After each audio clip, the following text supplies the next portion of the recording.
अब यहाँ से जन्मेजय ने जो प्रश्न किया है वैशंपायन जी से, वहाँ पर जन्मेजय का कहना है कि आपने हमको संक्षेप महाभारत अभी जो सुनाया है, तो मैं चाहता हूँ कि आप हमको विस्तार से इस महाभारत की कथा सुनाएं। कथितं वै समासेन त्वया सर्वं द्विजोत्तम, महाभारतमाख्यानं कुरूणां चरितं महत्। आपने कुरुवंशियों के चरित्र रूप महान महाभारत नामक संपूर्ण इतिहास का बहुत संक्षेप से वर्णन किया है। कथां तनक चित्रार्थां कथयस्व तपोधन, विस्तरश्रवणे जातम कौतूहलमतीव में। अब मैं इसको विस्तार से सुनने के लिए बहुत लालायित हो रहा हूँ, मेरे मन में बहुत कौतूहल हो रहा है। यह विचित्र अर्थ वाली कथा आप हमको विस्तार से सुनाइए। स भवान् विस्तरेणे मां पुनराख्यातुमर्हति, नहि तृप्यामि पूर्वेषां शृण्वानश्चरितं महत्। आप पुनः पूरे विस्तार से यह कथा सुनावें। मैं अपने पूर्वजों के इस महान चरित्र को सुनते सुनते तृप्त नहीं हो रहा हूँ। न तत्कारणामल्पं वै धर्मज्ञा यत्र पांडवाः, अवध्यान् सर्वसो जघनुः प्रशस्यन्ते च मानवैः। सब मनुष्यों के द्वारा जिनकी प्रशंसा की जाती है, उन धर्मज्ञ पांडवों ने जो युद्ध भूमि में समस्त अवध्य सैनिकों का भी वध किया था, इसका कोई छोटा या साधारण कारण नहीं हो सकता। किमर्थं ते नरव्याघ्राः शक्ताः सन्तो ह्यनागसः, प्रयुज्यमानान् संक्लेशान् शान्तवन्तो दुरात्मनाम्। और वे पांडव शक्तिशाली और निरपराध थे, तब भी उन्होंने दुरात्मा कौरवों के दिए हुए महान क्लेशों को कैसे चुपचाप सहन कर लिया। कथम नागायुत प्राणो बाहुशाली वृकोदरः, परिक्लिश्यन्नपि क्रोधम धृतवान वै द्विजोत्तम। जो अपनी विशाल भुजाओं से सुशोभित होने वाले भीमसेन में तो 10,000 हाथियों का बल था, फिर भी उन्होंने क्लेश उठाते हुए भी क्रोध को किस लिए रोक रखा था। कथम सा द्रौपदी कृष्णा क्लिश्यमाना दुरात्मभिः, सक्ता सती धार्तराष्ट्रान् नादहत क्रोध चक्षुषा।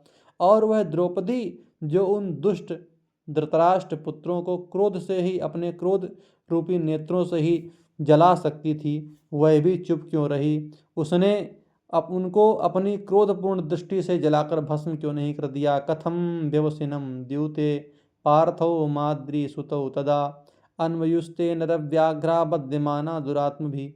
कुंती के दोनों पुत्र भीमसेन और धनुर्धर अर्जुन, माद्रीनंदन नकुल और सहदेव भी उस समय दुष्ट कौरवों द्वारा अकारण सताए गए थे। उन चारों भाइयों ने जुए के दुर्व्यसन में फंसे हुए राजा युधिष्ठिर का साथ क्यों दिया। कथम धर्मव्रतां श्रेष्ठः सुतो धर्मस्य धर्मवित्, अनर्हः परमं क्लेशम सोढ़वान् स युधिष्ठिरः। धर्मात्माओं में श्रेष्ठ धर्मपुत्र युधिष्ठिर धर्म के ज्ञाता थे, महान क्लेश में पड़ने योग्य कदापि नहीं थे, तब भी उन्होंने वह सब कैसे सहन कर लिया। कथम च बहुला सेनाः पांडवः कृष्ण सारथिः, अस्यन्नेको नयत सर्वा पितृलोकम धनंजय। भगवान श्री कृष्ण जिनके सारथी थे, उन पांडु नंदन अर्जुन ने अकेले ही बाणों की वर्षा करके समस्त सेनाओं को, जिनकी संख्या बहुत बड़ी थी, उस संपूर्ण सेना को किस प्रकार यमलोक पहुंचा दिया था। यह सब वृत्तांत आप ठीक ठीक मुझे बताइए। एतदा चक्षुमे सर्वं यथा वृत्तं तपोधन, यदि यच्च कृतवन्तस्ते तत्र तत्र महारथा। और उन महावीरों ने विभिन्न विभिन्न स्थानों पर विभिन्न अवसरों पर जो जो कार्य किए थे, वह सब आप मुझे सुनाइए। वैशंपायन जी ने कहा, क्षणं कुरु महाराज विपुलो यमनुक्रमः, पुण्याख्यानस्य वक्तव्यः कृष्णद्वैपायने ऋतः। वैशंपायन जी कहते हैं कि महाराज, इसके लिए कुछ आप समय नियत कीजिए, क्योंकि ये पवित्र आख्यान जो है, ये व्यास जी के द्वारा क्रमानुसार वर्णन किया गया है, बहुत विस्तृत है, और वह आपके समक्ष मैं कहकर सुनाना चाहता हूँ। तो आपको चाहिए कि आप कुछ समय निर्धारित करें कि इस समय पर सुनेंगे, इस स्थान पर सुनेंगे। और सर्वलोक पूजित अमित तेजस्वी व्यास जी के संपूर्ण मत का मैं यहाँ पर वर्णन करूँगा। इदं शतसहस्रम ही श्लोकानां पुण्यकर्मणां, सत्यवत्यात्मजेनेह व्याख्यातमतिमोजता। अमित तेजस्वी प्रभावशाली सत्यवती नंदन व्यास जी ने पुण्यात्मा पांडवों की यह कथा 1,00,000 श्लोकों में कही है। य इदं श्रावयेद् विद्वान् ये चेदं शृणुयुर्नराः ते ब्रह्मणः स्थानमेत्य प्राप्नुयुर्देवतुल्यताम्। जो विद्वान इस आख्यान को सुनता है, जो मनुष्य सुनते हैं, वे ब्रह्मलोक में जाकर देवताओं के समान हो जाते हैं। इदं हि वेदैः समितं पवित्रमपि चोत्तमं श्राव्याणामुत्तमं चेदं पुराणं ऋषि संस्तुतम्। यह ऋषियों द्वारा प्रशंसित पुरातन इतिहास श्रवण करने योग्य सब ग्रंथों में श्रेष्ठ है। यह वेदों के समान ही पवित्र तथा उत्तम है। अस्मिन्नर्थस्य धर्मस्य निखिलेनोपदिश्यते इतिहासे महापुण्य बुद्धिश्च परिनैष्ठिकी। इसमें अर्थ और धर्म का भी पूर्ण रूप से उपदेश किया गया है। इस परम पावन इतिहास से मोक्ष बुद्धि प्राप्त होती है, जिसका स्वभाव अथवा विचार खोटा नहीं है, जो दानशील, सत्यवादी और आस्तिक हैं। ऐसे लोगों को व्यास द्वारा विरचित वेद स्वरूप इस महाभारत का जो श्रवण कराता है, वह विद्वान अभीष्ट अर्थ को प्राप्त कर लेता है। अक्षुद्रान् दानशीलाश्च सत्यशीलान् नास्तिकान् काष्णं वेदमिमं विद्वान् श्रावयत्वार्थमश्नुते।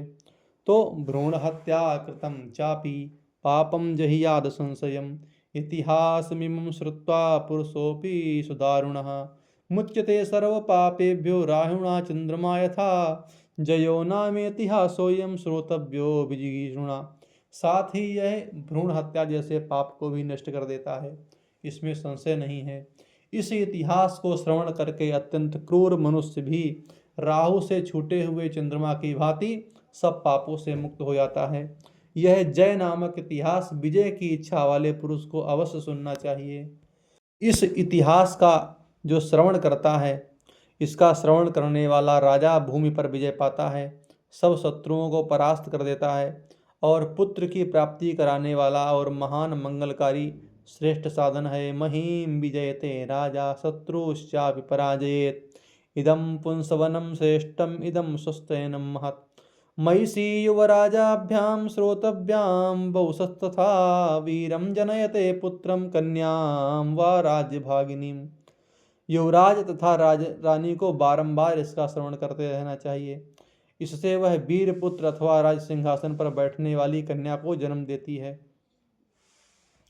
धर्मशास्त्रमिदं पुण्यम अर्थशास्त्रमिदं परम मोक्षशास्त्रमिदं प्रोक्तम व्यासेनामित बुद्धिना।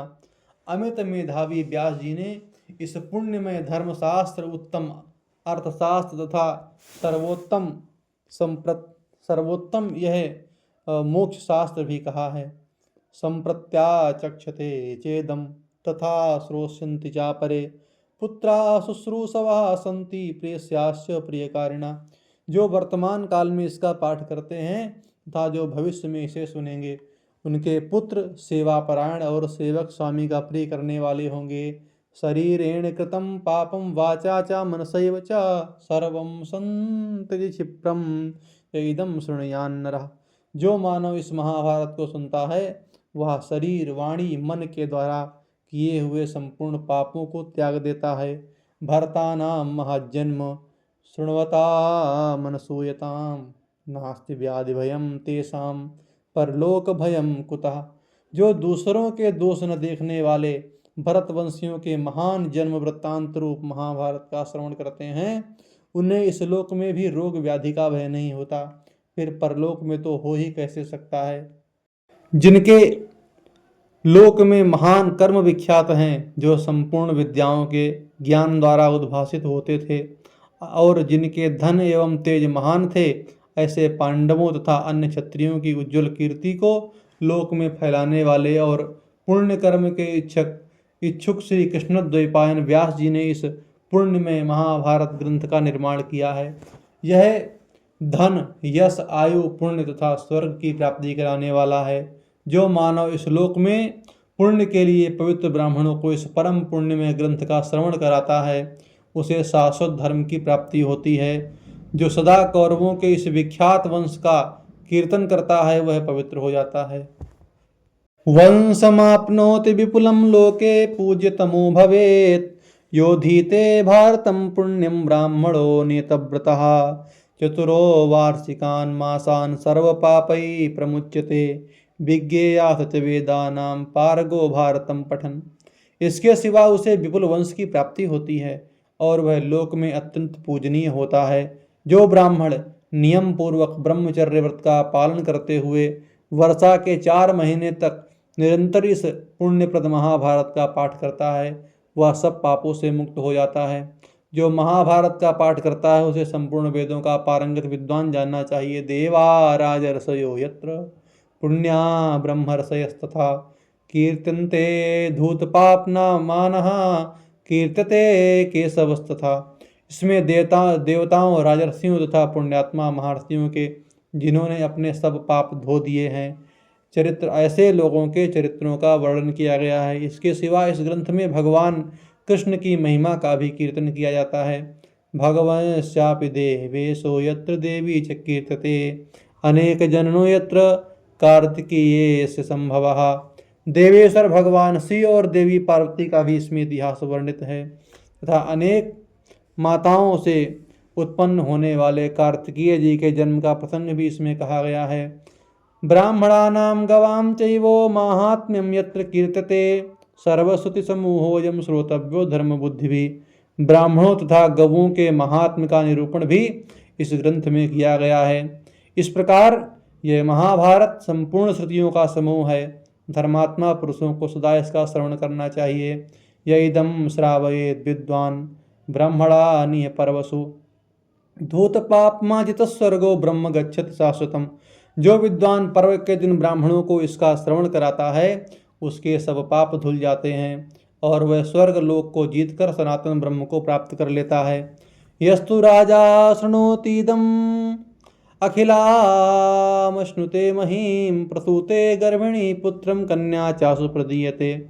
जो राजा इस महाभारत को सुनता है वह सारी पृथ्वी के राज्य का उपभोग करता है।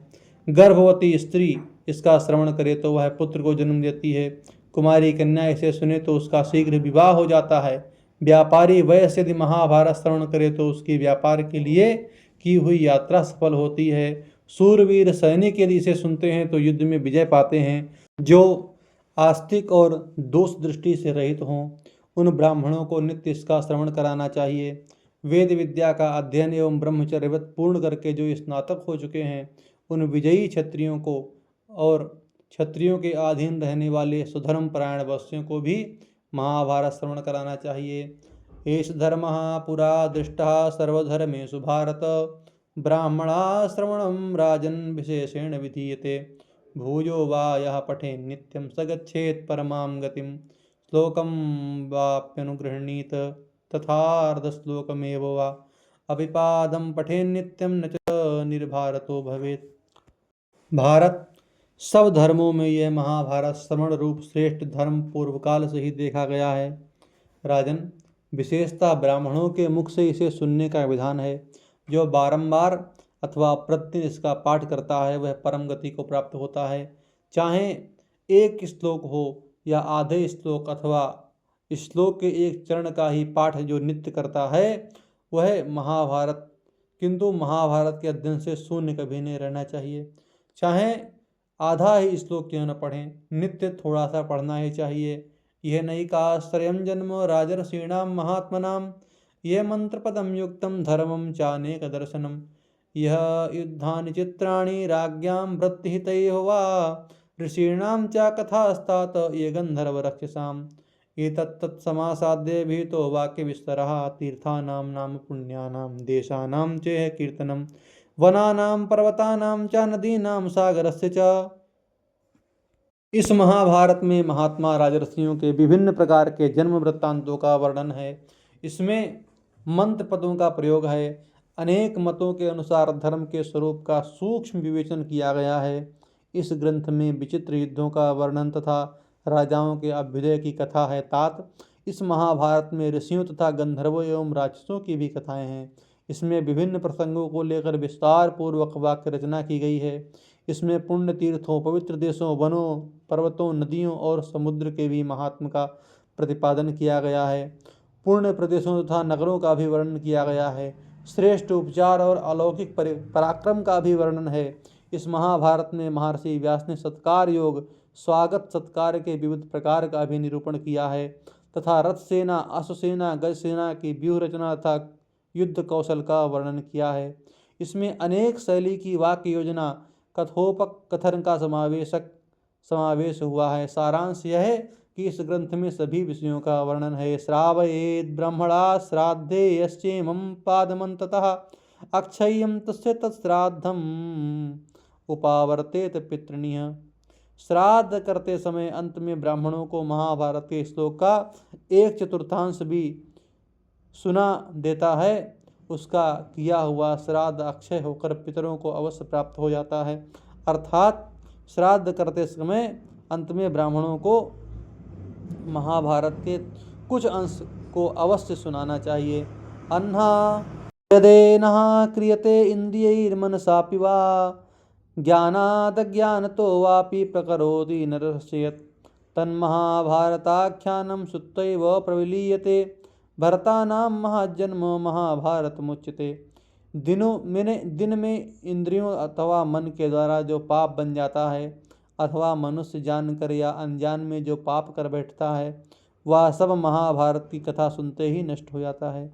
इसमें भरतवंशियों के महान जन्म वृत्तांत का वर्णन है, इसलिए इसको महाभारत कहते हैं। निरुक्तमस्य यो वेद सर्व पापै प्रमुच्यते भरतानां यतश्चायम् इतिहासो महाद्भुतम् महतो येन सो मर्त्यान् मोचयेदनुकीर्तितः त्रिभिर्वर्षै लब्धकामा कृष्णद्वैपायनो मुनि। जो महाभारत नाम का यह निरुक्त जानता है, व्युत्पत्ति युक्त अर्थ जानता है, वह सब पापों से मुक्त हो जाता है। यह भरतवंशी क्षत्रियों का महान और अद्भुत इतिहास है। अतः निरंतर पाठ करने पर मनुष्यों को बड़े से बड़े पाप से छुड़ा देता है। शक्तिशाली आत्मकाम मुनिवर कृष्णद्वैपायन व्यास जी प्रतिदिन प्रातःकाल उठकर संध्या स्नान आदि से शुद्ध होकर के महाभारत की रचना करते थे। महर्षि ने तपस्या और नियम का आश्रय लेकर 3 वर्षों में इस ग्रंथ को पूरा किया है। इसलिए ब्राह्मणों को भी नियम से स्थित होकर इस कथा का श्रवण करना चाहिए। जो ब्राह्मण व्यास जी की कही हुई इस पुण्यदायिनी उत्तम भारतीय कथा का श्रवण कराएंगे और जो मनुष्य इसे सुनेंगे वे सब प्रकार की चेष्टा करते हुए भी इस बात के लिए शोक योग्य करने योग्य नहीं है कि उन्होंने अमुक कर्म क्यों नहीं किया, अमुक कर्म क्यों नहीं किया। अर्थात जो इसको सुनेगा अथवा जो इसको सुनाएगा उसने मानो सब कुछ कर लिया है। धर्म की इच्छा रखने वाले मनुष्य के लिए यह सारा महाभारत इतिहास पूर्ण रूप से श्रवण करने योग्य है। ऐसा करने से मनुष्य सिद्धि को प्राप्त कर लेता है। नताम स्वर्ग गतिम प्राप्य तुष्टिम प्राप्नोति मानवः याम शुद्धयो महापुण्यम इतिहासम उपासनुते। इस महान पुण्यदायक इतिहास को सुनने मात्र से ही मनुष्य को जो संतोष प्राप्त होता है वह स्वर्ग लोक प्राप्त कर लेने से भी नहीं मिलता। शृण्वा श्रद्धा पुण्यशीलः श्रावयंश्चेदमद्भुतं नरः फलमवाप्नोति राजसु या सुमेधयो। जो पुण्यात्मा मनुष्य श्रद्धापूर्वक इस अद्भुत इतिहास को सुनता और सुनाता है वह राजसूय तथा अश्वमेध यज्ञ का फल प्राप्त करता है। जैसे ऐश्वर्यपूर्ण समुद्र और महान पर्वत मेरु दोनों रत्नों की खान कहे गए हैं, वैसे ही महाभारत रत्न स्वरूप कथाओं और उपदेशों का भंडार कहा जाता है। इदम हि वेदै समितं पवित्रम अपि चोत्तमं श्रव्यम श्रुति सुखम चैव पावनम शीलवर्धनम। यह महाभारत वेदों के समान पवित्र और उत्तम है। यह सुनने योग्य तो है ही, सुनते समय कानों को सुख देने वाला भी है। इसके श्रवण से अंतःकरण पवित्र होता है और उत्तम शील स्वभाव की वृद्धि होती है। इदम भारतम राजन वाचकाय प्रयच्छति तेन सर्वा मही दत्ता भवेत् सागर मेखला। राजन, जो वाचक को यह महाभारत दान करता है उसके द्वारा समुद्र से घिरी हुई संपूर्ण पृथ्वी का दान सम्मत हो जाता है। जन्मेजय, मेरे द्वारा कही हुई इस आनंददायिनी दिव्य कथा को तुम पुण्य और विजय की प्राप्ति के लिए पूर्ण रूप से सुनो। त्रिभिर्वर्षै सदोत्थायी कृष्णद्वैपायनो मुनि महाभारतमाख्यानं कृतवान् इदमद्भुतम्। प्रतिदिन प्रातःकाल उठकर इस ग्रंथ का निर्माण करने वाले महामुनि कृष्णद्वैपायन व्यास जी ने महाभारत नामक इस अद्भुत इतिहास को 3 वर्ष में पूर्ण किया है। वरश्रेष्ठ, धर्म अर्थ काम और मोक्ष के संबंध में जो बात इस ग्रंथ में है वही अन्यत्र भी है। जो इसमें नहीं है वह कहीं नहीं है। धर्मे चार्थे च कामे च मोक्षे च भरतर्षभ यदि हास्ति यदन्यत्र यन्नेहास्ति तत्क्वचित्। जो यहाँ कहा गया है वह अन्यत्र भी कहा गया है, और जो यहाँ नहीं कहा गया है उसको कहीं भी नहीं कहा गया है। वैशंपायन जी कहते हैं, राजो परिचरो नाम धर्म नित्यो महीपति बभूव मृगयाम गंतुम सदा किल धृतव्रता। वैशंपायन जी ने कहा कि जन्मेजय, पूर्व में उपरिचर नाम के प्रसिद्ध राजा हुए, जो नित्य निरंतर धर्म में ही लगे रहते थे। साथ ही सदा हिंसक पशुओं के शिकार के लिए वन में जाने का उनका नियम था। सचेदि विषयम रम्यम वसु पौरवनंदनः इंद्रोपदेशाजग्राह रमणीयम महीपति। पौरवनंदन राजा उपरिचरु वसु ने इंद्र के कहने से अत्यंत रमणीय चेदी देश का राज्य स्वीकार किया था। एक समय की बात है, राजा वसु अस्त्र शस्त्रों का त्याग करके आश्रम में निवास करने लगे थे। उन्होंने बड़ा भारी तप किया, जिससे वे तपोनिधि माने जाने लगे। उस समय इंद्र आदि देवता यह सोच कर कि राजा तपस्या के द्वारा इंद्र पद प्राप्त करना चाहता है, उनके समीप गए। देवताओं ने राजा को प्रत्यक्ष दर्शन देकर उन्हें शांतिपूर्वक समझाया और तपस्या से निवृत्त कर दिया। देवताओं ने कहा, न संकीर्तयेत् धर्मोऽयं पृथिव्यां पृथ्वीपते त्वया हि धर्मो विधृतः कृत्स्नं धारयते जगत्। पृथ्वीपते, तुम्हें ऐसी चेष्टा रखनी चाहिए जिससे इस पृथ्वी पर वर्ण संकरता न फैलने पावे। तुम्हारे न रहने से अराजकता फैलने का भय है, जिससे प्रजा सुधर्म में स्थित नहीं रह सकेगी। अतः तुम्हें तपस्या न करके इस वसुंधरा का संरक्षण करना चाहिए। राजन, तुम्हारे द्वारा सुरक्षित धर्म ही संपूर्ण जगत को धारण कर रहा है। इंद्र ने कहा, लोके धर्मम पालयत्वं नित्ययुक्ता समाहिता धर्मयुक्त ततो लोकान पुण्यान प्राप्त शाश्वतान। तुम इस लोक में सदा सावधान और प्रयत्नशील रहकर धर्म का पालन करो। धर्मयुक्त रहने पर तुम सनातन पुण्य लोकों को प्राप्त कर सकोगे। दिविष्ठस्य भुविष्ठस्त्वं सखा भूतो मम प्रियः रम्यः पृथिव्यां यो देशस्तमावसनराधिप। यद्यपि मैं स्वर्ग में रहता हूँ और तुम भूमि पर, तथापि आज से तुम मेरे प्रिय सखा हो गए। नरेश्वर, इस पृथ्वी पर जो सबसे सुंदर एवं रमणीय देश हो उसी में तुम निवास करो।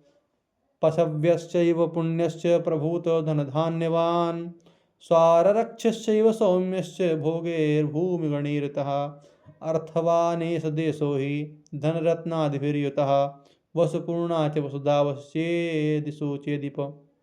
धर्मशीला जनपदा सुसंतोषाश्च साधवः न च मिथ्या प्रलापोत्र स्वैरे स्वपि कुतोऽन्यथा न च पित्रा विभज्यन्ते पुत्रा गुरुहिते रता युञ्जते धूर्णो गाश्च कृशान् संदुक्षन्ति च सर्वे वर्णा सुधर्मस्था सदा चेदुषु मानद न तेस्त्यद्विदितं किंचित् त्रिषु लोकेषु यद् भवेत्। इस समय चेदी देश पशुओं के लिए हितकर, पुण्यजनक, प्रचुर धनदान से संपन्न, स्वर्ग के समान सुखद होने के कारण क्षण रक्षणीय, सौम्य तथा भोग्य पदार्थों और भूमि संबंधी उत्तम गुणों से युक्त है।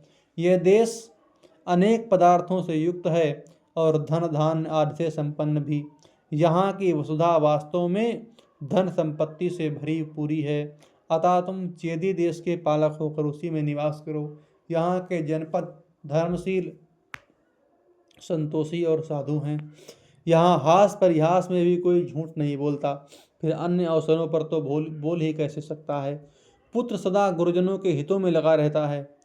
पिता अपने जीते जी उनका बंटवारा नहीं करते। यहाँ के लोग बैलों को भार ढोने में नहीं लगाते और दीनों एवं अनाथों का पोषण करते हैं। हे मानद, चेदी देश में सब वर्णों के लोग सदा अपने अपने धर्म में स्थित रहते हैं। तीनों लोकों में कोई भी घटना होगी वह सब यहाँ रहते हुए भी तुमसे छिपी न रहेगी। तुम सर्वज्ञ बने रहोगे। देवोपभोग्यम दिव्यम त्वमाकाशे स्फटाटिकम महत् आकाशगम त्वाम मद्दत्तम विमानम उपपत्स्यते। जो देवताओं के उपभोग में आने योग्य है, ऐसा स्फटिक मणि का बना हुआ एक दिव्य आकाशचारी विशाल विमान मैं तुम्हें भेंट करता हूँ। ये आकाश में तुम्हारी सेवा के लिए सर्वदा उपस्थित रहेगा। तुम्हें कहा, सर्वमर्तेषु विमानवरवस्थितः चरिष्योपरिस्थो हि देवो विग्रहवानिव। संपूर्ण मनुष्यों में एक तुम ही इस श्रेष्ठ विमान पर बैठ करके मूर्तिमान देवता की भांति सबके ऊपर विचरोगे। ददामि ते वैजयंतीं माला मम्लान पंकजाम धारयिष्यति संग्रामे यत्त्वां शास्त्रैररक्षितम्। मैं तुम्हें यह वैजयंती माला देता हूँ जिसमें पिरोए हुए कमल कभी को मिलाते नहीं हैं। इसे धारण कर लेने पर यह माला संग्राम में तुम्हें अस्त्र शस्त्रों के आघात से बचाएगी। लक्षणम चेत देवेह भविता ते नराधिप इंद्रमालेति विख्यातम धन्यम प्रतिमम महत्। यह माला इंद्रमाला के नाम से विख्यात होकर इस जगत में तुम्हारी पहचान कराने के लिए परम धन्य एवं अनुपम चिन्ह होगी। यष्टिम चावैणवीं तस्मै ददो वृत्तनिशोधनः इष्ट प्रदानमुद्देश्य शिष्टानां प्रतिपालनी। ऐसा कहकर वृत्रासुर का नाश करने वाले इंद्र ने प्रेमोपहार स्वरूप बांस की एक छड़ी दी जो शिष्ट पुरुषों की रक्षा करने वाली थी। तस्या शक्रस्य पूजार्थं भूमौ भूमिपतिस्तदा प्रवेशं कारयामास वगते संवत्सरे तदा। तदनंतर 1 वर्ष बीतने पर भूपाल वसु ने इंद्र की पूजा के लिए उस छड़ी को भूमि में गाड़ दिया। राजन, तब से लेकर आज तक श्रेष्ठ राजाओं द्वारा छड़ी धरती में गाड़ी जाती है। वसु ने जो प्रथा चला दी वह अब तक चली आती है। दूसरे दिन अर्थात नवीन संवत्सर के प्रथम दिन प्रतिपदा को वह छड़ी वहां से निकालकर बहुत ऊंचे स्थान में रखी जाती है। फिर कपड़े की पेटी, चंदन, माला और आभूषणों से उसको सजाया जाता है। उसमें विधि पूर्वक फूलों के हार और सूत लपेटे जाते हैं। तत्पश्चात उस छड़ी पर देवेश्वर भगवान इंद्र का हंस रूप से पूजन किया जाता है। इंद्र ने धर्मात्मा वसु के प्रेम व स्वयं हंस का रूप धारण करके वह पूजा ग्रहण की। नृपश्रेष्ठ वसु के द्वारा की हुई उस शुभ पूजा को देखकर प्रभावशाली भगवान महेंद्र प्रसन्न हो गए और इस प्रकार बोले। चेदी देश के अधिपति उपचरी वसु जिस प्रकार मेरी पूजा करते हैं उसी तरह जो मनुष्य तथा राजा मेरी पूजा करेंगे और मेरे इस उत्सव को रचाएंगे उनको और उनके समूचे राष्ट्र को लक्ष्मी एवं विजय की प्राप्ति होगी। इतना ही नहीं, उनका सारा जनपद ही उत्तरोत्तर उन्नतिशील और प्रसन्न होगा। राजन, इस प्रकार महात्मा महेंद्र ने, जिन्हें मघवा भी कहते हैं, प्रेम पूर्वक महाराज वसु का भली भांति सत्कार किया। जो मनुष्य भूमि तथा रत्न आदि का दान करते हुए सदा देवराज इंद्र का उत्सव रचाएंगे वे इंद्रोत्सव द्वारा इंद्र का वरदान पाकर उसी समय उत्तम गति को पा जाएंगे, जिसे भूमिदान आदि के पुण्य से युक्त मानव प्राप्त करते हैं। इंद्र के द्वारा उपर्युक्त रूप से सम्मानित चेदीराज वसु ने चेदी देश में रहकर इस पृथ्वी पर धर्मपूर्वक शासन किया, धर्मपूर्वक पालन किया। इंद्र की प्रसन्नता के लिए चेदीराज वसु प्रतिवर्ष इंद्रोत्सव मनाया करते थे। उनके अनंत बलशाली महापराक्रमी 5 पुत्र थे। सम्राट वसु ने विभिन्न राज्यों पर अपने पुत्रों को अभिषिक्त कर दिया। उनमें महारथी बृहद्रथ मगध देश का विख्यात राजा हुआ। दूसरे पुत्र का नाम प्रत्यग्रह था। तीसरा कुशाम्ब था, जिसे मणिवाहन भी कहते हैं। चौथा मावेल्य था। 5वां राजकुमार यदु था, जो युद्ध में किसी से पराजित नहीं होता था।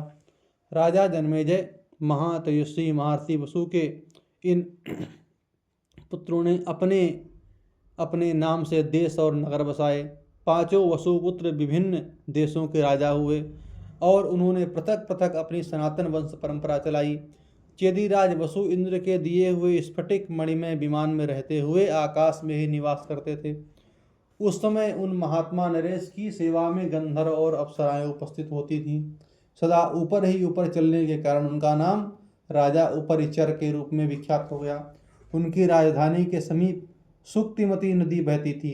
एक समय कोलाहल नामक सचेतन पर्वत ने कामवश उस दिव्य रूप धारिणी नदी को रोक लिया। उसे रोकने से नदी की धारा रुक गई। यह देख उपरिचर वसु ने कोलाहल पर्वत पर अपने पैर से प्रहार किया। प्रहार करते ही पर्वत में दरार पड़ गई, जिससे निकलकर वह नदी पहले के समान बहने लगी। पर्वत ने उस नदी के गर्भ से एक पुत्र और एक कन्या जुड़वा संतान उत्पन्न की। उसके अवरोध से मुक्त करने के कारण प्रसन्न हुई नदी ने राजा उपरिचर को अपनी दोनों संतानें समर्पित कर दी। उसमें जो पुरुष था उसे शत्रुओं का दमन करने वाले धनदाता राजर्षि प्रवर वसु ने अपना सेनापति बना लिया। चकार पत्नीम कन्याम तु सा तथा ताम गिरिकाम नृपः और जो कन्या थी उसे राजा ने अपनी पत्नी बना लिया। उसका नाम गिरिका। बुद्धिमानों में श्रेष्ठ जन्मेजय एक दिन ऋतुकाल प्राप्त हो स्नान के पश्चात शुद्ध हुई वसु पत्नी गिरिका ने पुत्र उत्पन्न होने योग्य समय में राजा से समागम की इच्छा प्रकट की। उसी दिन पितरों ने राजाओं में श्रेष्ठ वसु पर प्रसन्न हो उन्हें आज्ञा दी, तुम हिंसक पशुओं का वध करोगे। तुम हिंसक पशुओं का वध करो। तब राजा पितरों की आज्ञा का उल्लंघन न करके कामनावश साक्षात दूसरी लक्ष्मी के समान अत्यंत रूप और सौंदर्य के वैभव से संपन्न गिरिका का ही चिंतन करते हुए हिंसक पशुओं को मारने के लिए वन में चले गए। राजा का वह वन देवताओं के चैत्र रथ नामक वन के समान शोभा पा रहा था।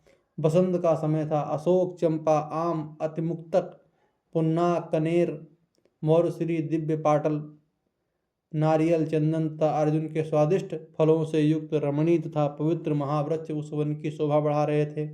कोकिलाओं के कल कूजने से समस्त वन कूंज रहा था। चारों ओर मतवाले भौरे कल कल नाद कर रहे थे। यह उद्दीपन सामग्री पाकर राजा का हृदय कामना से व्यथित हो उठा और उस समय उन्हें रानी गिरिका का दर्शन नहीं हुआ। उसे न देखकर कामाग्नि से संतप्त हो गए इच्छानुसार इधर उधर घूमने लगे। घूमते घूमते उन्होंने एक रमणीय अशोक का वृक्ष देखा जो पल्लवों से सुशोभित और पुष्पों के गुच्छों से आच्छादित था। उसकी शाखाओं के अग्रभाग फूलों से लदे हुए थे। राजा उसी वृक्ष के नीचे उसकी छाया में सुखपूर्वक बैठ गए। यह वृक्ष मकरंद और सुगंध से भरा था। फूलों की गंध से वह बरबस मन को मोह लेता था। उस समय कामोद्दीपक वायु से प्रेरित हो राजा के मन में रति के लिए स्त्री विषयक प्रीति उत्पन्न हुई। इस समय वन में विचरने वाले राजा का वीर स्खलित हो गया। उनके स्खलित होते ही राजा ने सोचा कि यह व्यर्थ न जाए, उसे वृक्ष के पत्ते पर उठा लिया।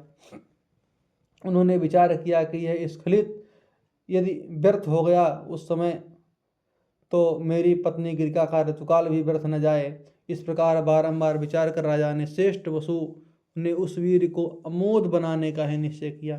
तदनंतर रानी के पास अपना वह तेज भेजने का उपयुक्त अवसर देख उन्होंने उस तेज को पुत्रोत्पत्ति कारक मंत्रों द्वारा अभिमंत्रित किया। राजा वसु धर्म और अर्थ के सूक्ष्म तत्व को जानने वाले थे।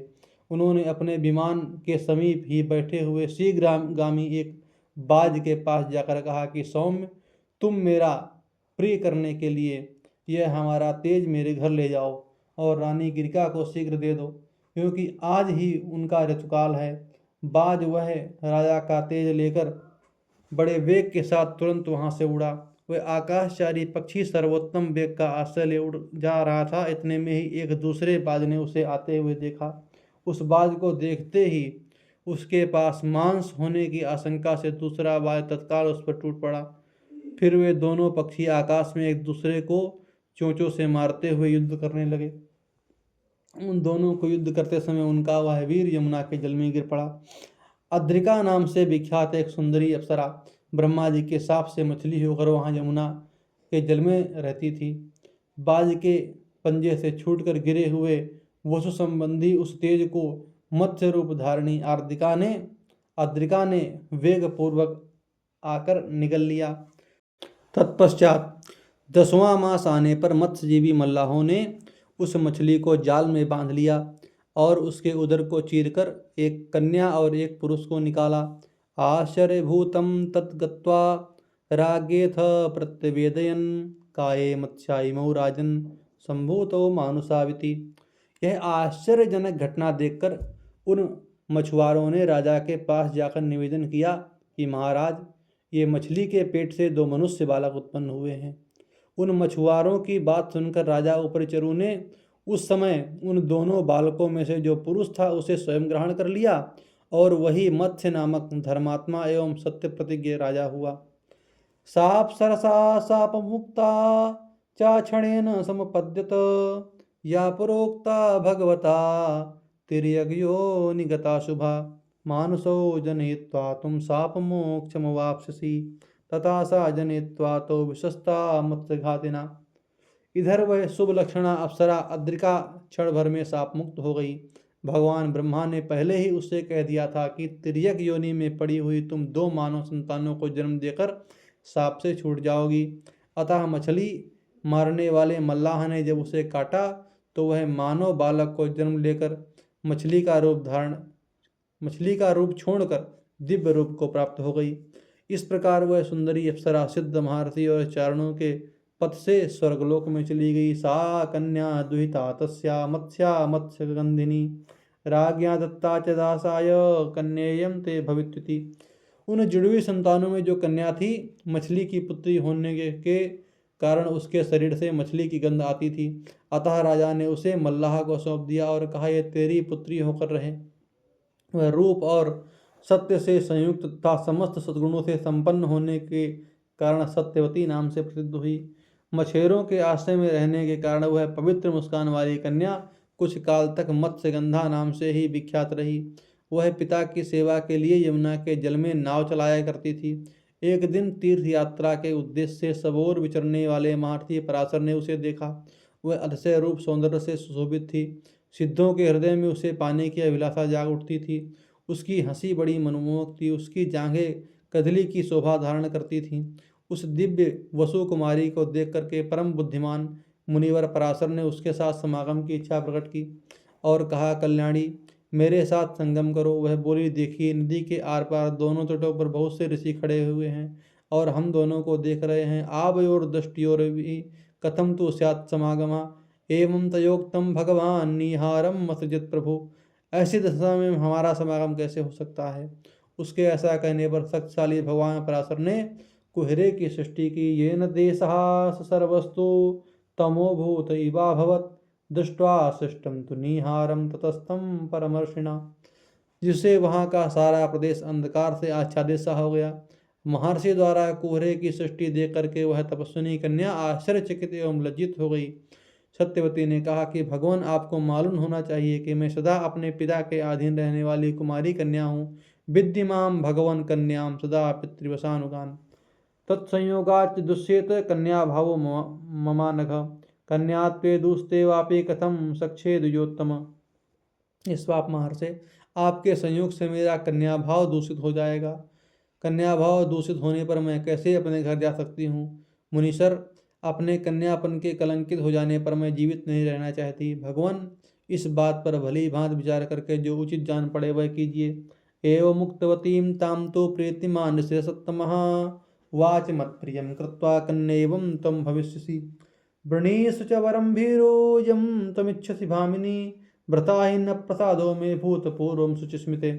सत्यवती के ऐसा कहने पर मुनिश्रेष्ठ पराशर प्रसन्न होकर बोले, भीरु, मेरा प्रिय कार्य करके तुम कन्या ही रहोगी। भामिनी, तुम जो चाहो वह मुझसे मांग लो। शुचिस्मिते, आज से पहले कभी मेरा अनुग्रह व्यर्थ नहीं गया। महर्षि के ऐसा कहने पर सत्यवती ने अपने शरीर में उत्तम सुगंध होने का वरदान मांगा। महर्षि पराशर ने इस भूतल पर उसे वह मनोवांछित वर दे दिया। ततो लब्धवरा प्रीता स्त्री भाव गुणभूषिता जगाम सा संसर्गम ऋषिणाद्भुत कर्मणा तेन गंधवती तेयम नामास्या प्रथिता भुवि। तदनंतर वरदान पाकर प्रसन्न हुई सत्यवती नारीपन के समागमोचित गुण से विभूषित हो गई और उसने अद्भुत कर्मा महर्षि पराशर के साथ समागम किया। उनके शरीर से उत्तम गंध फैलने के कारण पृथ्वी पर उसका गंधवती नाम विख्यात हुआ। इस पृथ्वी पर 1 योजन दूर के मनुष्य भी उसकी दिव्य सुगंध का अनुभव करते थे। इस कारण उसका दूसरा नाम योजन गंधा हो गया। इस प्रकार परम उत्तम वर पाकर हर्षोल्लास से भरी हुई सत्यवती ने महर्षि पराशर का संयोग प्राप्त किया और तत्काल ही एक शिशु को जन्म दिया। यमुना के द्वीप में अत्यंत शक्तिशाली पराशर नंदन व्यास प्रकट हुए। उन्होंने माता से यह कहा, आवश्यकता पड़ने पर तुम मेरा स्मरण करना, मैं अवश्य दर्शन दूंगा। इतना कहकर माता की आज्ञा ले व्यास जी ने तपस्या में ही मन लगाया। एवं द्वैपायनो यज्ञे सत्यवत्याम पराशरात् न्यस्तो द्वीपे सयद बालः तस्माद् द्वैपायनम स्मृतः। इस प्रकार महर्षि पराशर द्वारा सत्यवती के गर्भ से द्वैपायन व्यास का जन्म हुआ। वे बाल्यावस्था में ही यमुना के द्वीप में छोड़ दिए गए, इसलिए द्वैपायन नाम से प्रसिद्ध हुए। तदनंतर सत्यवती प्रसन्नतापूर्वक अपने घर गई। उस दिन से भूमंडल के मनुष्य 1 योजन दूर से ही उसकी दिव्य गंध का अनुभव करने लगे। उसका पिता दासराज भी उसकी गंध सूंघकर प्रसन्न हुआ। दासराज ने कहा, बेटी, तेरे शरीर से मछली की दुर्गंध आने के कारण लोग तुझे मत्स्यगंधा कहा करते थे। फिर तुझ में यह सुगंध कहाँ से आ गई? किसने यह मछली की दुर्गंध दूर कर तेरे शरीर को सुगंधित किया है? सत्यवती बोली, पिताजी, महर्षि शक्ति के पुत्र महाज्ञानी पराशर हैं। वे यमुना के तट पर आए। उस समय मैं नाव खे रही थी। उन्होंने मेरी दुर्गंधता की ओर लक्ष्य करके मुझ पर कृपा की और मेरे शरीर से मछली की गंध दूर करके ऐसी सुगंध दे दी जो 1 योजन दूर तक अपना प्रभाव रखती है। महर्षि का यह कृपा प्रसाद देख करके सब लोग बड़े प्रसन्न हुए। विद्वान द्वैपायन जी ने देखा कि प्रत्येक युग में धर्म का एक एक पाद लुप्त होता जा रहा है। मनुष्यों की आयु और शक्ति क्षीण हो चुकी है और युग की ऐसी दुरवस्था हो गई है। यह सब देख सुनकर उन्होंने वेद और ब्राह्मणों पर अनुग्रह करने की इच्छा से वेदों का व्यास किया, इसलिए वे वेदव्यास नाम से विख्यात हुए।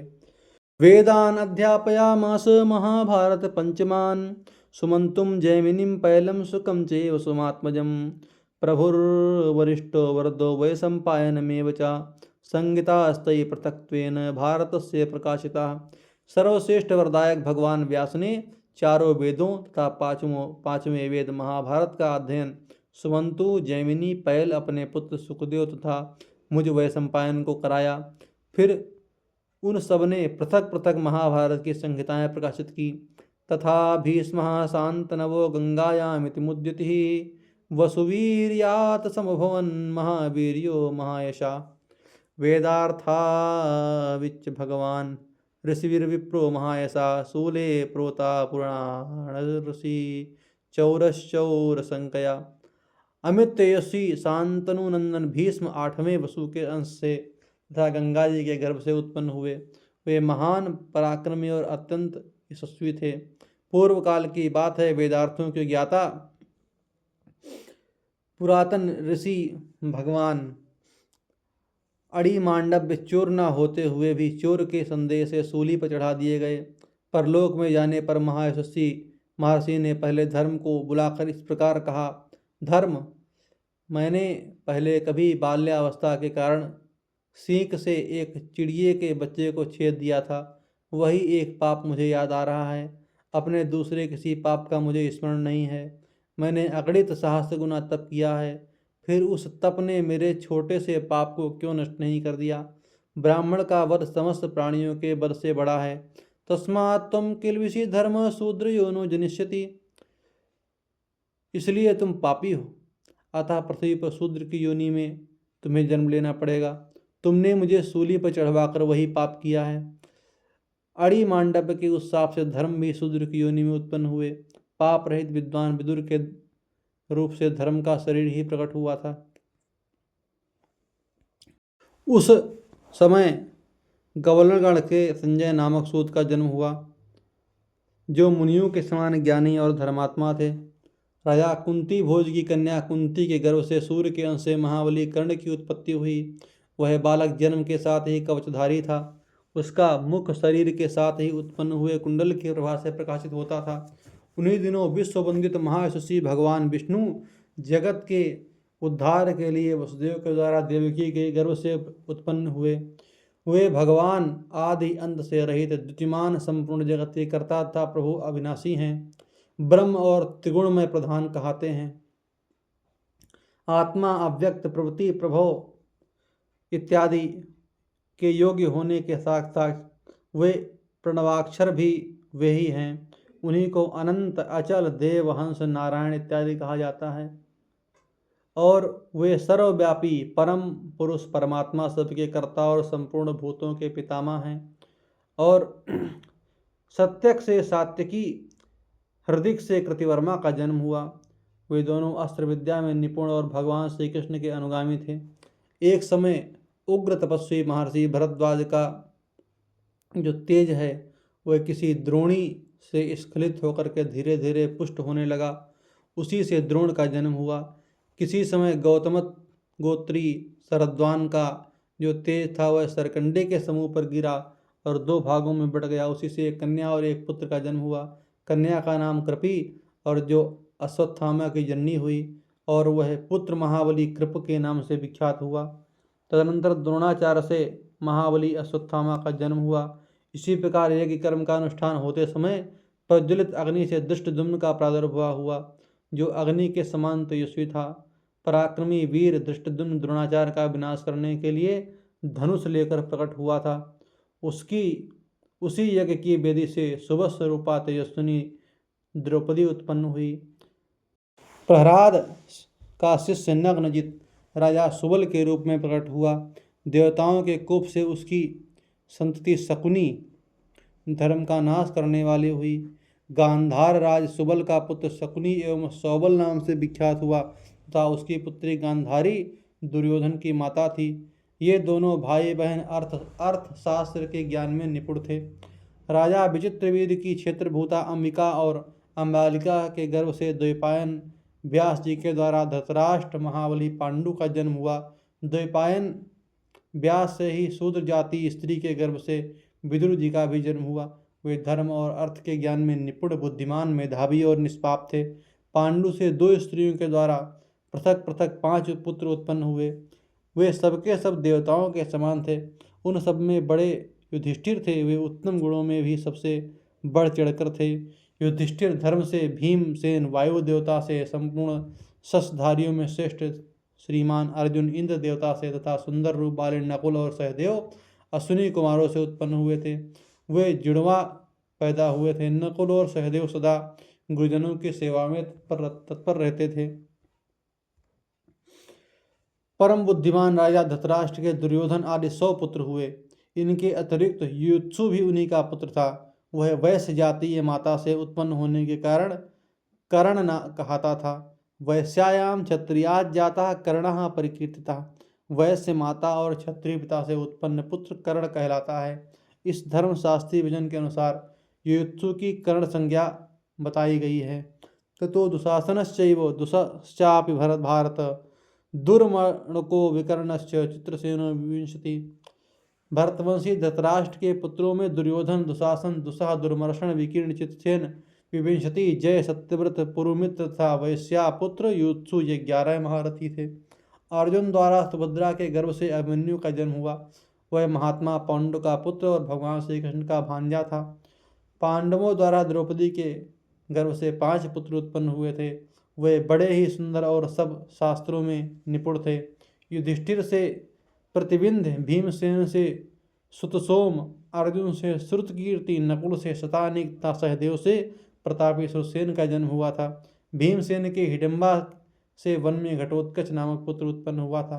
राजा द्रुपद से शिखंडी नाम की एक कन्या हुई जो आगे चलकर पुत्र रूप में परिणत हो गई। स्थूलाकर्ण नामक यक्ष ने उसका प्रिय करने की इच्छा से उसे पुरुष बना दिया था। कौरवों के उस महासमर में युद्ध करने के लिए राजाओं के कई लाख योद्धा आए थे। 10,000 वर्षों तक गिनती की जाए तो भी उन असंख्य योद्धाओं के नाम पूर्णतः नहीं बताए जा सकते। यहाँ कुछ मुख्य राजाओं के नाम बताए गए हैं जिनके चरित्रों से इस महाभारत कथा का विस्तार हुआ है। जन्मेजय कहते हैं, य एते कीर्तिता ब्रह्मन् ये चान्ये चानुकीर्तिता सम्यक्तान् श्रोतुमिच्छामि रागश्चास्यान् सहस्र। जन्मेजय ने कहा, ये एते कीर्तिता ब्रह्मन् ये चान्ये नानुकीर्तिता सम्यक्तान् श्रोतुमिच्छामि राज्ञश्चान्यान् सहस्रशः। ब्रह्मन्, आपने यहाँ जिन राजाओं के नाम बताए हैं और जिन नरेशों के नाम यहाँ नहीं लिए हैं, उन सब सहस्रों राजाओं का मैं भली भांति परिचय सुनना चाहता हूँ। महाभाग, वे देवतुल्य महारथी इस पृथ्वी पर जिस उद्देश्य की सिद्धि के लिए उत्पन्न हुए थे उनका यथावत वर्णन कीजिए। वह सम्पायन जी कहते हैं, रहस्यम खलविदम राजन देवानामिति न श्रुतम तत्वते कथयिष्यामि नमस्कृत्य स्वयं भुवे। राजन, यह देवताओं का रहस्य है, ऐसा मैंने सुन रखा है। स्वयंभू ब्रह्मा को नमस्कार करके आज उसी रहस्य का तुमसे वर्णन करूंगा। पूर्व काल में जमदग्नि नंदन परशुराम ने 21 बार पृथ्वी को क्षत्रिय रहित करके उत्तम पर्वत महेंद्र पर तपस्या की थी।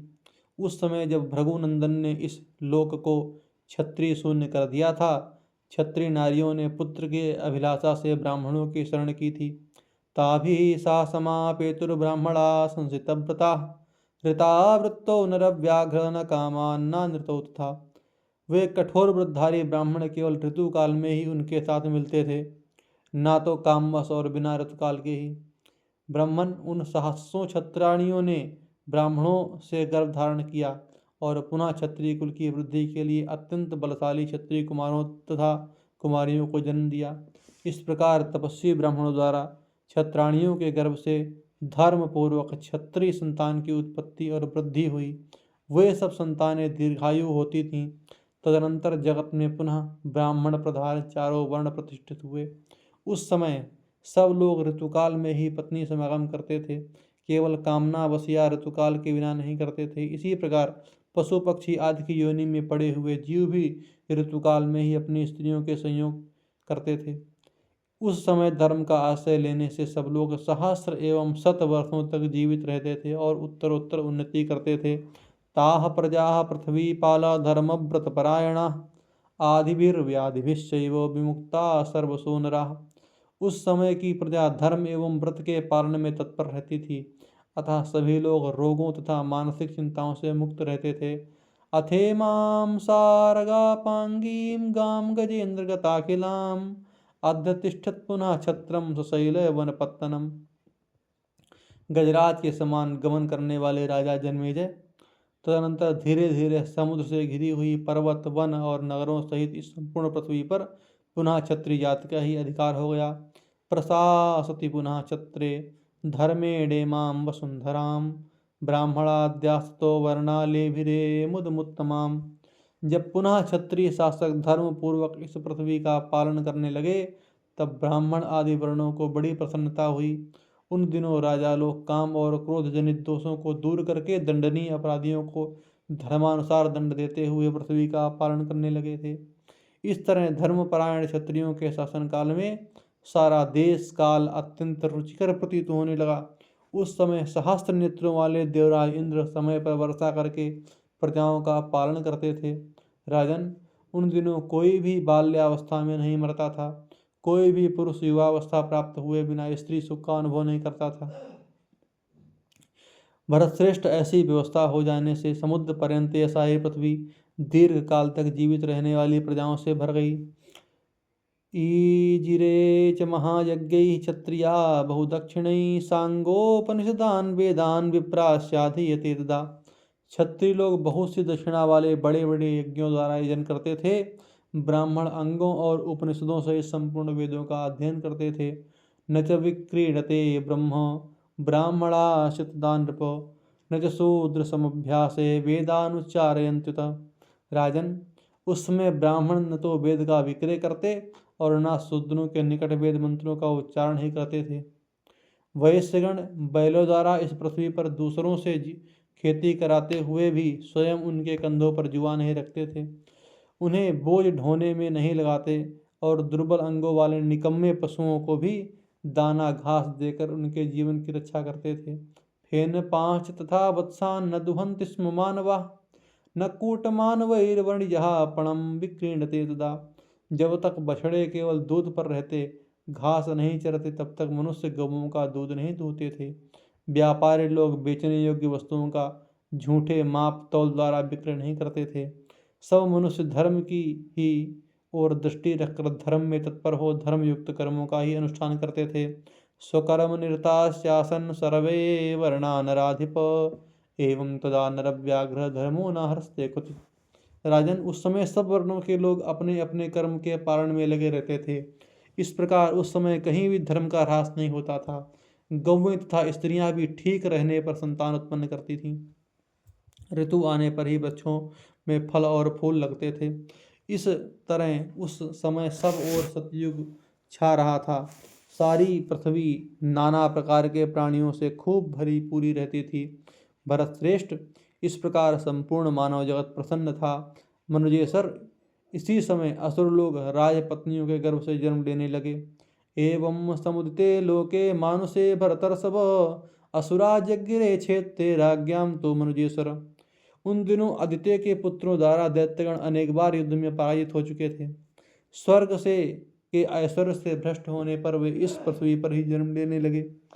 यह देवत्वमिच्छन्तो मानुषेषु मनस्विनः जज्ञिरे भूये भूतेषु तेषु तेषु सुरा विभो। यहीं रहकर देवत्व प्राप्त करने की इच्छा से वे मनस्वी असुर भूतल पर मनुष्यों तथा विभिन्न क्षत्रियों में जन्म लेने लगे। राजेंद्र, गौओं, घोड़ों, गधों, ऊँटों, भैंसों, कच्चे मांस खाने वाले पशुओं, हाथियों, मृगों की योनि में भी यहाँ असुरों ने जन्म लिया और अभी तक वे जन्म धारण करते जा रहे थे। उन सब से यह पृथ्वी इस प्रकार भर गई थी कि अपने आप को वे धारण करने में समर्थ न हो सकी। स्वर्ग से इस लोक में गिरे हुए तथा राजाओं के रूप में उत्पन्न हुए कितने ही दैत्य और दानव अत्यंत मद से उन्मत्त रहते थे। वे पराक्रमी होने के साथ ही अहंकारी भी थे। अनेक प्रकार के रूप धारण कर अपने शत्रुओं का मान मर्दन करते हुए समुद्र पर्यंत सारी पृथ्वी पर विचरण करते थे। ब्राह्मणान क्षत्रियान वैश्यान शूद्राश्चैवापि पीडयन् अन्यानि चैव सत्त्वानि पीडयामासुरो मजा। वे ब्राह्मणों, क्षत्रियों, वैश्यों तथा शूद्रों को भी सताया करते थे। अन्यान्य जीवों को भी अपने बल और पराक्रम से पीड़ा देते थे। त्रासयन्तोऽभिनिघ्नन्तः सर्वभूतगणाश्ते विरेचुः सर्वसो राजन महीम शतसहस्रशः। राजन, वे असुर लाखों की संख्या में उत्पन्न हुए थे और समस्त असुरों को डराते धमकाते तथा उनकी हिंसा करते हुए भूमंडल में सब ओर घूमते रहते थे। आश्रमस्थान महिष्य धर्षयन्तस्तथा अब्रह्मण्या वीरमदा मद्दा मदबलेन च। वे वेद और ब्राह्मण के विरोधी, पराक्रम के नशे में चूर तथा अहंकार और बल से मतवाले होकर इधर उधर आश्रमवासी महर्षियों का भी तिरस्कार करने लगे। एवं वीर बलोत्थितैर भूरियत्नैर्महासुरैः पीड्यमाना मही राजन ब्रह्मणामुपचक्रमे। जब इस प्रकार पृथ्वी पीड़ित होने लगी तब ब्रह्मा जी की शरण को जाने को उद्यत हुई। दानवों ने बलपूर्वक जिस पर अधिकार कर लिया था, पर्वतों और वृक्षों सहित उस पृथ्वी को उस समय कच्छप, दिग्गज आदि की संगठित शक्तियां तथा शेष नाग भी धारण करने में समर्थ नहीं हो रहे थे। हे महीपाल, तब असुरों के भार से आतुर तथा भय से पीड़ित हुई पृथ्वी संपूर्ण भूतों के पितामह भगवान ब्रह्मा की शरण में उपस्थित हुई। ब्रह्मलोक में जाकर पृथ्वी ने उन लोक सृष्टा अविनाशी देव भगवान ब्रह्मा का दर्शन किया, जिन्हें महाभाग देवता द्विज और महर्षि घेरे हुए थे। गंधर्वैरप्सरोभिश्च देवकर्म सुनिष्ठितैः वन्द्यमानं मुदोपेतैर्ववन्दे चैनमेत्य सा। देवकर्म में संलग्न रहने वाले अप्सराएं और गंधर्व उन्हें प्रसन्नतापूर्वक प्रणाम करते थे। पृथ्वी ने उनके पास में जाकर उनको प्रणाम किया। अथ विज्ञापयामास भूमिस्तं शरणार्थिनी सन्निधौ लोकपालानां सर्वेषामेव भारत। तत्प्रधानात्मनस्तस्य भूमि कृत्यं स्वयंभुवा पूर्वमेवाभवत् राजन विदितं परमेष्ठिनः। तदनंतर शरण चाहने वाली भूमि ने वहाँ पर ब्रह्मा जी से निवेदन किया और ब्रह्मा सबके कारण रूप हैं, अतः पृथ्वी का जो आवश्यक कार्य था वह उन्हें पहले से ही ज्ञात हो गया था। भला वे जो जगत के सृष्टा हैं वे देवताओं और असुरों से समस्त जगत का संपूर्ण मनोगत भाव क्यों ना समझ लें। महाराज, जो इस भूमि के पालक और प्रभु हैं, सबकी उत्पत्ति के कारण तथा समस्त प्राणियों के अधीश्वर हैं, वे कल्याण में प्रजापति ब्रह्मा उस समय भूमि से इस प्रकार बोले। इदर्थम अभिसंप्राप्ता मत्सकाशं वसुंधरे तदर्थम सन्नियोक्ष्यामि सर्वानेव द्विजोकसः। तुम जिस उद्देश्य से मेरे पास आई हो उसकी सिद्धि के लिए मैं संपूर्ण देवताओं को नियुक्त कर रहा हूँ। राजन, संपूर्ण भूतों की सृष्टि करने वाले भगवान ब्रह्मा ने ऐसा कहकर उस पृथ्वी को तो विदा कर दिया और समस्त देवताओं को आदेश दिया कि देवताओं, तुम इस पृथ्वी का भार उतारने के लिए अपने अपने अंश से पृथ्वी के विभिन्न भागों में पृथक पृथक जन्म ग्रहण करो। वहाँ असुरों के विरोध करके अभीष्ट उद्देश्य की सिद्धि करनी होगी। तथैव सा महानीय गंधर्वाप्सरसां गणान् उवाच भगवान सर्वान् इदं वचनमर्थवत्। इसी प्रकार भगवान ब्रह्मा ने संपूर्ण गंधर्वों और अप्सराओं को भी बुलाकर यह अर्थ साधक वचन कहा। तुम सब लोग अपने अपने अंश से मनुष्यों में इच्छा अनुसार जन्म ग्रहण करो। तदनंतर इंद्र आदि समस्त देवताओं ने देवगुरु ब्रह्मा की सत्य, अर्थ साधक और हितकर बात सुनकर उस समय उसे सिरुधार कर लिया। अथ ते सर्वसो हंसैः स्वर्गै गन्तुं भूमिकतक्षणा नारायणम अमित्रघ्नं वैकुंठम उपचक्रमु। अब वे अपने अपने अंश से भूलोक में सब ओर जाने का निश्चय करके शत्रुओं का नाश करने वाले भगवान नारायण के समीप बैकुंठ धाम को जाने को उद्यत हुए। वहाँ पर जब पहुँचे तो भगवान का बहुत सुंदर स्वरूप वहाँ पर प्रकट हो रहा है। यास चक्र गदा पाणी पीतवासा सिति प्रभा पद्मनाभा सुरारिघ्नः पथोचार वंचिते क्षणा। अपने हाथों में चक्र और गदा धारण करते हैं, पीताम्बर पहनते हैं, जिनके अंगों की कांति श्याम रंग की है, जिनकी नाभि से कमल का प्रादुर्भाव हुआ है, जो देव शत्रुओं के नाशक तथा विशाल और मनोहर नेत्रों से युक्त हैं। प्रजापतिपतिर्देवासुरनाथो महाबलः श्रीवत्सांको ऋषिकेशा सर्वदैवत पूजिता। जो प्रजापतियों के भी पति, दिव्य स्वरूप, देवताओं के रक्षक महाबली, श्रीवत्स चिन्ह से शोभित, इंद्रियों के अधिष्ठाता, संपूर्ण देवताओं द्वारा पूजित हैं। उन भगवान पुरुषोत्तम के पास जाकर इंद्र ने उनसे कहा, प्रभो आप पृथ्वी का शोधन करने के लिए अपने अंश से अवतार ग्रहण करें। तब श्री हरि ने तथास्तु कहकर उनकी प्रार्थना स्वीकार कर ली। इस प्रकार यहाँ पर अब आगे किस स्वरूप में कौन प्रकट हुआ है इसका वर्णन करते हैं।